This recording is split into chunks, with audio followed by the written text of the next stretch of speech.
কি হ'ব আমেৰিকাত থকা 18,000 ভাৰতীয়ৰ মোদীৰ স্বঘোষিত বিশ্বগুৰু ভাৰতক এক প্ৰকাৰে যেন ৰঙা চকু দেখুৱালে আমেৰিকাৰ ৰাষ্ট্ৰপতি ডোনাল্ড ট্ৰাম্পে আমেৰিকাৰ 47 সংখ্যক ৰাষ্ট্ৰপতি হিচাপে কাৰ্যভাৰ গ্ৰহণ কৰাৰ পিছৰে পৰা অনুপ্ৰৱেশকাৰীৰ ওপৰত ধাৰাবাহিক কাৰ্যবাহী আদেশ জাৰি কৰিছে। জন্মসূত্ৰে আমেৰিকাৰ নাগৰিকত্ব বাতিলৰ পৰা আৰম্ভ কৰি সীমান্তত জৰুৰীকালীন অৱস্থা ঘোষণা কৰালৈকে তেওঁ কেইবাটাও ইতিমধ্যে পদক্ষেপ গ্ৰহণ কৰিছে। ইতিমধ্যে মোদীৰ বিশ্বগুৰু ভাৰতক অসহযোগী দেশৰ তালিকাত অন্তৰ্ভুক্ত কৰিছে আমেৰিকাৰ এটা সংস্থাই। পুনৰ এবাৰ ট্ৰাম্প বিজয়ী হোৱাৰ পাছতেই আমেৰিকাৰ ইমিগ্ৰেশ্যন এণ্ড শুল্ক বলৱৎকাৰী সংস্থা চমুকৈ ICE ভাৰতক অসহযোগী দেশ হিচাপে তালিকাভুক্ত কৰিছে। ভাৰতৰ 18,000 নাগৰিকক বিতাড়িত কৰাৰ সম্ভাৱনা আছে আমেৰিকাৰ। এই বিষয়ে আমি পিছলৈ আহিম। ৰাষ্ট্ৰপতি হিচাপে দ্বিতীয়টো কাৰ্যকালৰ প্ৰথম দিনাই জন্মসূত্ৰে নাগৰিকত্বৰ অধিকাৰ বাতিল কৰাৰ সিদ্ধান্তক লৈ ইতিমধ্যে সমালোচনা আৰম্ভ হৈছে। ইতিমধ্যে অনুপ্ৰৱেশকাৰীৰ সৈতে কাম কৰা বিভিন্ন সংগঠনৰ পৰা আইনী প্ৰত্যাহ্বানৰ সন্মুখীন হৈছে ট্ৰাম্প। জন্মসূত্ৰে নাগৰিকত্ব বাতিল কৰাৰ সিদ্ধান্তক লৈ ক্ষুব্ধ এই সংগঠনসমূহে প্ৰতিক্ৰিয়াও প্ৰকাশ কৰিছে। এটা সংস্থাই কয় যে ট্ৰাম্পৰ এই সিদ্ধান্তই আমেৰিকাৰ মূল্যবোধক ৰক্ষা নকৰে। আন এটা সংস্থাই কয় যে অনুপ্ৰৱেশকাৰীৰ জীৱন ধ্বংস কৰাৰ বাবে ট্ৰাম্প প্ৰশাসনে সক্ৰিয় প্ৰচেষ্টা আৰম্ভ কৰিছে। সোমবাৰে নিশা দ্বিতীয়বাৰৰ বাবে আমেৰিকাৰ ৰাষ্ট্ৰপতি হিচাপে শপত গ্ৰহণ কৰে ট্ৰাম্পে। উদ্বোধনী ভাষণত তেওঁ অনুপ্ৰৱেশকাৰীৰ বিৰুদ্ধে কঠোৰ ব্যৱস্থা গ্ৰহণৰ কথা ঘোষণা কৰে। ট্ৰাম্পে আমেৰিকাত অবৈধ প্ৰৱেশ বন্ধ কৰিব বুলি মন্তব্য কৰিছে। অবৈধ অনুপ্ৰৱেশকাৰীক অপৰাধী বুলিও তেওঁ অভিহিত কৰিছে। তেওঁ লগতে কয় যে আমেৰিকাত এনে লাখ লাখ অনুপ্ৰৱেশকাৰীক বিতাড়িত কৰা হ'ব। আৰু জন্মসূত্ৰে আমেৰিকাৰ নাগৰিকত্ব সন্দৰ্ভত ট্ৰাম্পৰ কাৰ্যবাহী আদেশৰ সবিশেষ এতিয়াও জানিব পৰা হোৱা নাই।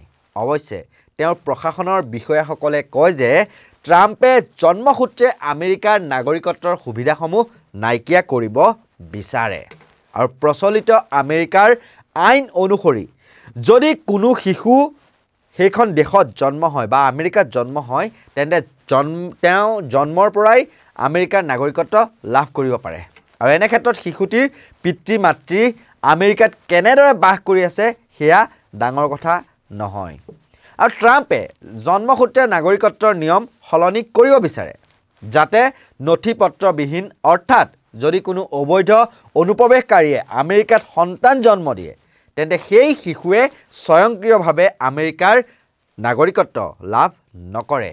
এই পদক্ষেপ ইতিমধ্যে আৰম্ভ কৰাৰ সিদ্ধান্ত লৈছে ট্ৰাম্পে। জন্মসূত্ৰে আমেৰিকাৰ নাগৰিকত্ব সন্দৰ্ভত ট্ৰাম্পে কেনেদৰে কাৰ্যকৰী কৰাৰ মনস্থ কৰিছে সেয়া এতিয়াও স্পষ্ট হোৱা নাই। কাৰণ জন্মসূত্ৰে নাগৰিকত্বৰ এই বিশেষাধিকাৰ আমেৰিকাৰ সংবিধানত সুৰক্ষিত বিষয়। যদি ট্ৰাম্পে জন্মসূত্ৰে নাগৰিকত্বৰ অধিকাৰৰ এই সাংবিধানিক অধিকাৰ কাঢ়ি ল'ব বিচাৰে তেন্তে তেওঁক হাউচ অৱ ৰিপ্ৰেজেণ্টেটিভছ, কংগ্ৰেছৰ নিম্ন সদন আৰু চিনেট উচ্চ সদনৰ 2/3 সদস্যৰ সমৰ্থনৰ প্ৰয়োজন হ'ব। আৰু ট্ৰাম্পে দায়িত্ব গ্ৰহণ কৰি ফেডাৰেল চৰকাৰৰ সংস্থাসমূহক নিৰ্দেশ দিছে যে অবৈধ অনুপ্ৰৱেশকাৰীৰ পৰা জন্মগ্ৰহণ কৰা শিশু বা অস্থায়ী ভিজাত আমেৰিকাত থকা শিশুসকলক আমেৰিকাৰ নাগৰিকত্বৰ নথিপত্ৰ প্ৰদান নকৰিব। আৰু অনুপ্ৰৱেশকাৰীৰ সৈতে কাম কৰা সংস্থাসমূহে লগে লগে ট্ৰাম্পৰ এই সিদ্ধান্তক লৈ ক্ষোভিত হৈ প্ৰতিক্ৰিয়া প্ৰকাশ কৰিছে। তেওঁলোকে কয় যে ট্ৰাম্পৰ এই নিৰ্দেশ অসাংবিধানিক। ট্ৰাম্পে কাৰ্যবাহী আদেশত স্বাক্ষৰ কৰাৰ লগে লগে আমেৰিকান চিভিল লিবাৰ্টিজ ইউনিয়ন চমুকৈ ALCU নামৰ এটা সংস্থাই এই আদেশক লৈ ট্ৰাম্প প্ৰশাসনৰ বিৰুদ্ধে গোচৰ তৰিব বুলিও জনায়।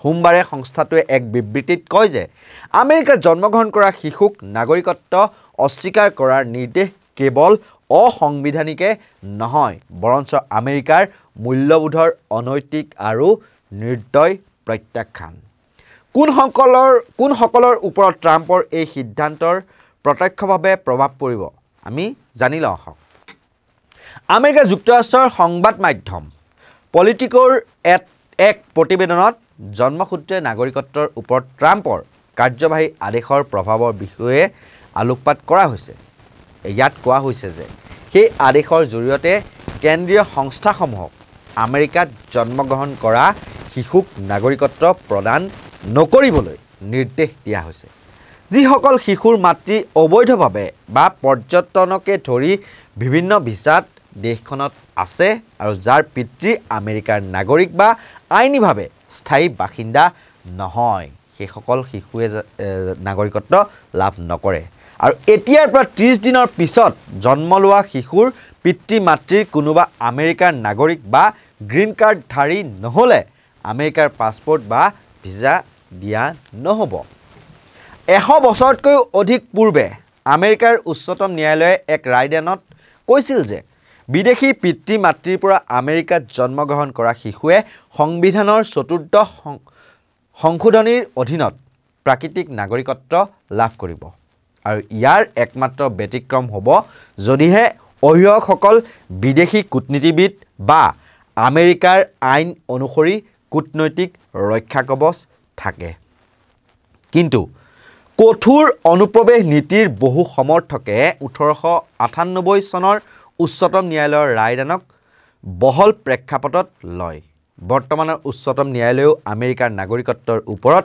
অধিক বাধা আৰোপ কৰিবলৈ অনুমোদন দিব পাৰে কংগ্ৰেছৰ অনুমোদন অবিহনে এই কাৰ্যবাহী আদেশ জাৰি কৰাৰ কৰ্তৃত্ব ট্ৰাম্পৰ আছেনে নাই আৰু আদালতত বিষয়টো সমাধান হ'বনে নাই সেয়া এতিয়াও অনিশ্চিত হৈ আছে এইখিনিতে পুনৰ এবাৰ আমি উল্লেখ কৰি থওঁ আমেৰিকাৰ ইমিগ্ৰেশ্যন এণ্ড শুল্ক বলবৎকাৰী সংস্থা চমুকৈ ICE এইবাৰ ভাৰতক অসহযোগী দেশ হিচাপে তালিকাভুক্ত ইতিমধ্যে কৰি পেলাইছে ভাৰতৰ 18,000 নাগৰিকক বিতাড়িত কৰাৰ সম্ভাৱনা আছে আমেৰিকাৰ ভাৰতৰ বাহিৰেও এই তালিকাত Bhutan Cuba Iran Pakistan Russia আৰু ভেনিজুৱেলাক অন্তৰ্ভুক্ত কৰা হৈছে সংস্থাটোৱে জনায় যে অসহযোগী তালিকাত থকা দেশসমূহে সাক্ষাৎকাৰ গ্ৰহণ সময়মতে ভ্ৰমণৰ নথিপত্ৰ প্ৰদান কৰা আৰু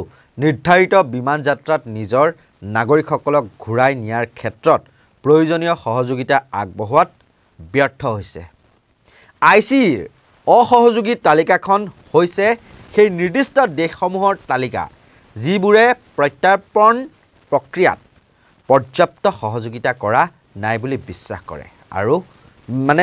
কৰে আমেৰিকান কৰ্তৃপক্ষই আৰু ICEৰ তালিকা অনুসৰি 14.5 লাখ অবৈধ অনুপ্ৰৱেশকাৰীক আমেৰিকাৰ পৰা বিতাড়িত কৰা হ'ব ইয়াৰে 18,000 অনুপ্ৰৱেশকাৰী ভাৰতীয় আৰু শেহতীয়া বছৰবোৰত প্ৰায় 90,000 ভাৰতীয়ক অবৈধভাৱে আমেৰিকাত প্ৰৱেশ কৰিবলৈ চেষ্টা কৰা অৱস্থাত আটক কৰি ৰখা হৈছে অৱশ্যে আমেৰিকাত 2,61,000 অবৈধ অনুপ্ৰৱেশকাৰীৰ সৈতে হণ্ডুৰাছ শীৰ্ষত আছে তাৰ পিছত গুৱেটামালাৰ 2,53,000 অবৈধ অনুপ্ৰৱেশকাৰী আছে এছিয়াৰ ভিতৰত আমেৰিকাত 37,908 জন অনুপ্ৰৱেশকাৰীয়ে শীৰ্ষত আছে চীন আৰু ভাৰত এই তালিকাত 13 নম্বৰ স্থানত আছে আৰু গতিকে এতিয়া আমেৰিকাত থকা ভাৰতীয়সকলৰ ভৱিষ্যত কি হ'ব বা তেওঁলোক পুনৰ এবাৰ ভাৰতলৈ ঘূৰি আহি ভাৰততে কামত মনোনিৱেশ কৰিবলগীয়া অৱস্থা হয় নেকি